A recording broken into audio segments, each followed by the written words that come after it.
Hello all, welcome to toppers world. ഇന്ന് നമ്മൾ നോക്കാൻ പോകുന്നത് 8ാം ക്ലാസ്സിൻ്റെ മലയാളമാണ്, അടിസ്ഥാന പാഠാവലി. അപ്പോൾ നമുക്ക് നോക്കാം. അടിസ്ഥാന പാഠാവലിയിൽ നമ്മൾ നോക്കുന്നത് യൂണിറ്റ് 1 ആണ്, കനിവും കരുതലും. അതിലെ 2ാമത്തെ ചാപ്റ്ററായ കൊച്ചു ദേവദാരു. കൊച്ചു ദേവദാരു എന്ന പാഠമാണ് ഇന്ന് നമ്മൾ നോക്കുന്നത്. പാഠത്തിൻ്റെ മുഴുവനായ വിശദീകരണം ഉൾപ്പെടുന്ന ക്ലാസ്സാണിത്.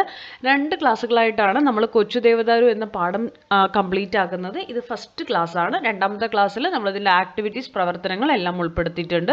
അപ്പോൾ നമുക്ക് നോക്കാം കൊച്ചു ദേവദാരു. ക്ലാസ്സിലേക്ക് കടക്കുന്നതിന് മുമ്പ് നമ്മുടെ ഈ ചാനൽ ആദ്യമായി കാണുന്നവരാണ് നിങ്ങളെങ്കിൽ സബ്സ്ക്രൈബ് ചെയ്തൊന്ന് സപ്പോർട്ട് ചെയ്യാൻ വേണ്ടി ശ്രമിക്കുക.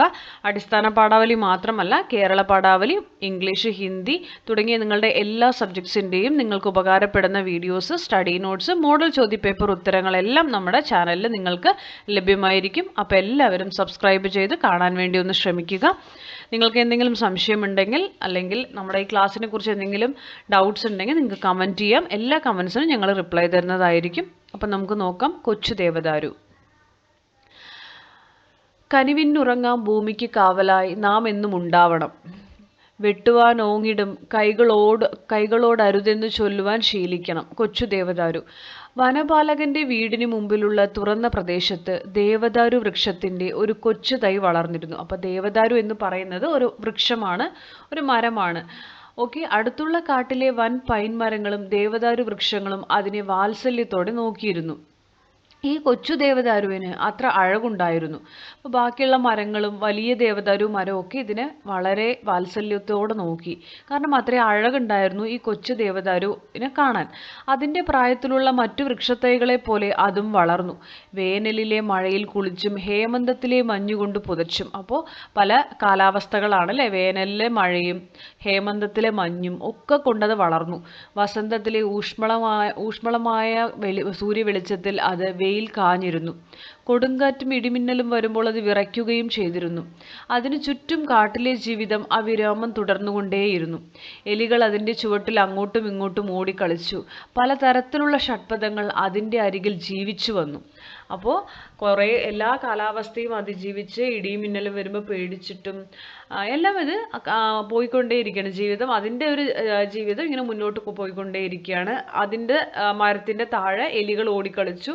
പലതരത്തിലുള്ള ഷഡ്പദങ്ങൾ അതിൻ്റെ അരികിൽ ജീവിച്ചിരുന്നു. വെയിലുള്ളപ്പോൾ ഭംഗിയുള്ള ചിത്രശലഭങ്ങൾ അതിൻ്റെ ചില്ലകൾക്കിടയിൽ പാറിക്കളിച്ചു. രാവിലെയും വൈകുന്നേരവും പക്ഷികൾ അതിനെ ചുറ്റി പറന്നു. ഒരു ദിവസം കൊച്ചു ദേവദാരു ശരിക്കും ജീവനുള്ള ഒരു മുയലിനെ കാണുകയും അതുമായി പരിചയപ്പെടുകയും ചെയ്തു.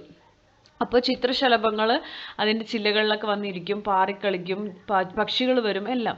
ഒരു ദിവസം കൊച്ചു ദേവദാരു ആരെ കാണുകയാണ്? ഒരു മുയലിനെ കാണുകയാണ്. മുയലിനെ പരിചയപ്പെടുകയും ചെയ്തു. ആ തുറന്ന പ്രദേശത്ത് ഒറ്റയ്ക്കാണ് ദേവദാരു വളർന്നതെങ്കിലും അതിന് ഒരിക്കലും ഏകാന്തത അനുഭവപ്പെട്ടില്ല. പക്ഷേ ഒരു ദിവസം എവിടെ നിന്നോ ഒരു മാക്പൈ പറന്നു വന്ന് ആ കൊച്ചുമരത്തിൻ്റെ ചില്ലയിലിരുന്ന് മുമ്പോട്ടും പിറകോട്ടും ആടാൻ തുടങ്ങി.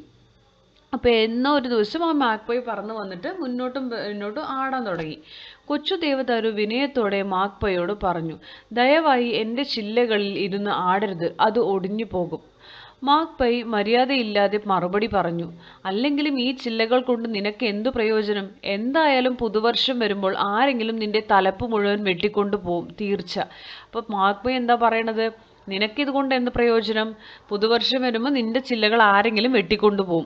എൻ്റെ തലപ്പ് ആര് വെട്ടിക്കൊണ്ടു പോകും? എന്തിനു വേണ്ടി? അപ്പോൾ ദേവദാരു ചോദിക്കുകയാണ്, എന്തിനാണ് എൻ്റെ തലപ്പ് വെട്ടിക്കൊണ്ടു പോണത്? എന്തിനു വേണ്ടിയാണ്? ദേവദാരു മൃദുസ്വരത്തിൽ ചോദിച്ചു. നിന്നെ ഇഷ്ടപ്പെട്ട ആരെങ്കിലും, മാക്പൈ പറഞ്ഞു. നിനക്കറിഞ്ഞുകൂടെ, പുതുവർഷം വരുമ്പോൾ ആളുകൾ കാട്ടിൽ വരും, നിന്നെപ്പോലെയുള്ള മരങ്ങൾ വെട്ടിക്കൊണ്ടു പോകാൻ. നീയാണെങ്കിൽ എല്ലാവർക്കും കാണത്തക്ക തുറന്ന സ്ഥലത്താണ് നിൽക്കുന്നതും. ഞാനിവിടെ കുറേ വർഷങ്ങളായി പാർക്കുന്നു. ഇതുവരെ എന്നെ ആരും ഉപദ്രവിച്ചിട്ടില്ലല്ലോ. ആ കൊച്ചുമരം തർക്കിക്കാൻ ഒരു വിഫല ശ്രമം നടത്തി. അപ്പോൾ ഇല്ലല്ലോ, ഞാൻ കുറേ വർഷമായല്ലോ ഇവിടെ, എന്നെ ആരും വെട്ടിയിട്ട് പോയിട്ടില്ലല്ലോ എന്നൊക്കെ പറഞ്ഞിട്ട് തർക്കിക്കും. ശരി, നോക്കിക്കോളൂ, ഈ വർഷം ആളുകൾ തീർച്ചയായും നിന്റെ തലപ്പ് വെട്ടിക്കൊണ്ടു പോകും. ദയവില്ലാതെ ഇത്രയും പറഞ്ഞ് മാക്പൈ അതിൻ്റെ പാട്ടിന് പറന്നുപോയി. വേനലിലും ശരത്കാലത്തും കൊച്ചു ദേവദാരു പേടിയോടെയാണ് ജീവിച്ചത്. മഞ്ഞ് വീഴാൻ തുടങ്ങിയപ്പോൾ അതിന് ഒട്ടും സമാധാനമില്ലാതായി. കാട്ടിലേക്ക് ഓടിപ്പോയി മറ്റു വലിയ മരങ്ങൾക്കിടയിൽ ഒളിക്കാൻ അതിന് കഴിയില്ലല്ലോ. അപ്പോൾ ഇത് തുറസായ സ്ഥലത്താണ് നിൽക്കുന്നത്, കാട്ടിലെ ഒരുപാട് മരങ്ങളുടെ ഇടയിലല്ല. അപ്പോൾ ഓരോ കാലാവസ്ഥ വരുമ്പോഴും ഇതിന് പേടിയായിരുന്നു. എല്ലാത്തിനെയും അതിജീവിച്ച് പോകുമ്പോഴും അതിന് സമാധാനമില്ല. മഞ്ഞ് വീഴാൻ തുടങ്ങിയപ്പോൾ അതിൻ്റെ സമാധാനം മുഴുവനായിട്ടങ്ങ് നശിച്ചു പോയി. ഡിസംബർ മാസത്തിൽ കനത്ത മഞ്ഞ് പെയ്തു. വലിയ മരങ്ങളുടെ ശാഖകൾ പോലും മഞ്ഞു വീണു കനം കൊണ്ട് കീഴോട്ട് ചാഞ്ഞു കിടന്നു. കൊച്ചു ദേവദാരുവിൻ്റെയും അറ്റം വരെ മഞ്ഞിനാൽ മൂടപ്പെട്ടു. അത് നന്നായി. ആ കൊച്ചു മരം ആശ്വസിച്ചു. മഞ്ഞുകൊണ്ട് മൂടിയതിനാൽ ആരും എന്നെ കാണുകയില്ലല്ലോ. അപ്പം മരം ആശ്വസിക്കുകയാണ്, ഇനി എന്നെ ആരും വെട്ടിയിട്ട് പോവില്ലല്ലോ, എന്നെ ഇപ്പോൾ കാണില്ലല്ലോ, മഞ്ഞു മൂടി കിടക്കുകയല്ലേ. പിന്നെ വർഷത്തിൻ്റെ അവസാന ദിവസം ഡിസംബർ 31-ാം തീയതിയും വന്നു ചേർന്നു.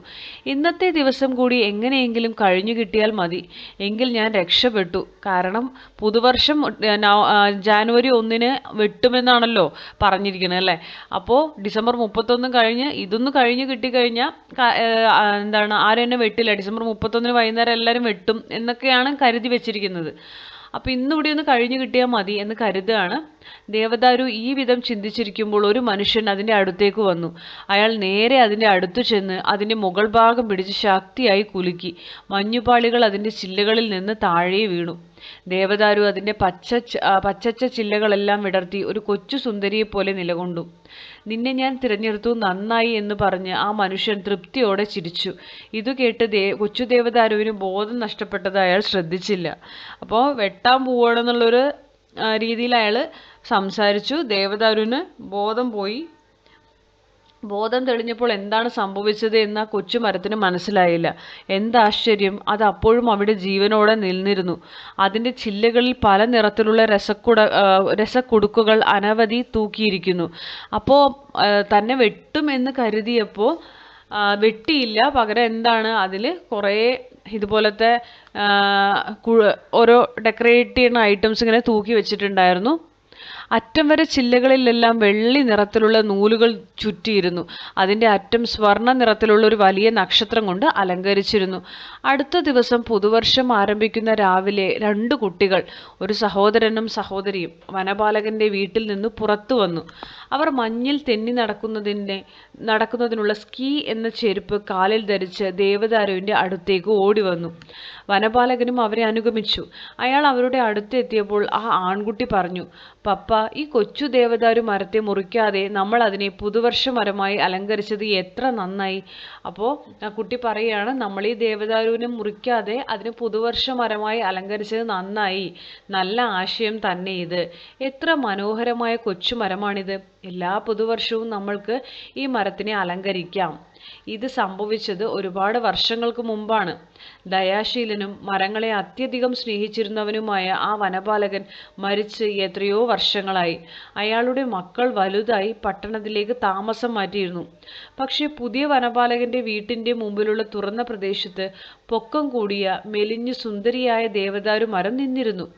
ഓരോ പുതുവർഷത്തിൻ്റെ തലേ ദിവസം വരുമ്പോഴും ആ മരം തൻ്റെ കുട്ടിക്കാലത്തെ പറ്റി ഓർക്കുമായിരുന്നു. കണ്ടല്ലോ, ആ കുട്ടിക്കാലത്തെ പറ്റി ഓർത്ത കഥയാണിത് കേട്ടോ.